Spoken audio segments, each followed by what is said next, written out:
Bado mambo mazito mpenzi mtazamaji kwa Sandra mpenzi mtazamaji.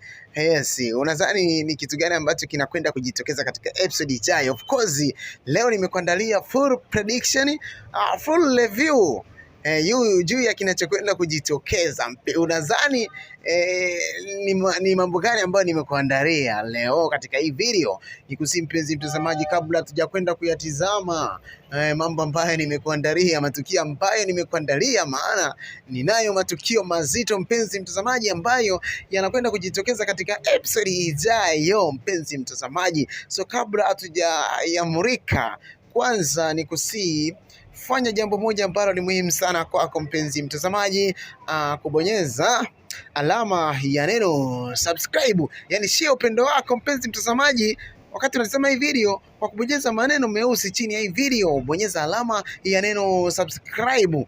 Baada ya kubonyeza alama neno subscribe mpenzi mtazamaji, ingia kwenye comment hapo kwa chini. Wewe unamkubali mhusika gani? Aidha unamkubali Sandra au unamkubali Suzy kwa ubaya wake unamkubali. Yes. Lakini pia unaweza ukaacha comment yako, unamkubali Sandra kwa msimamo gani?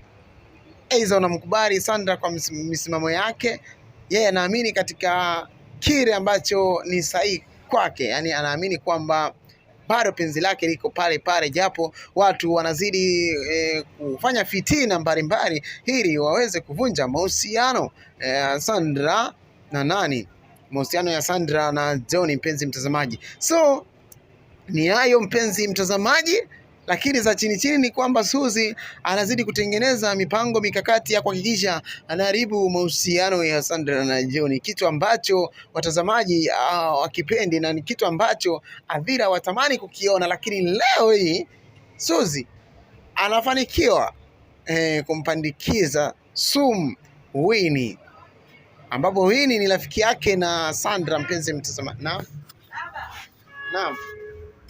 Mambo ni unitolea. Bye.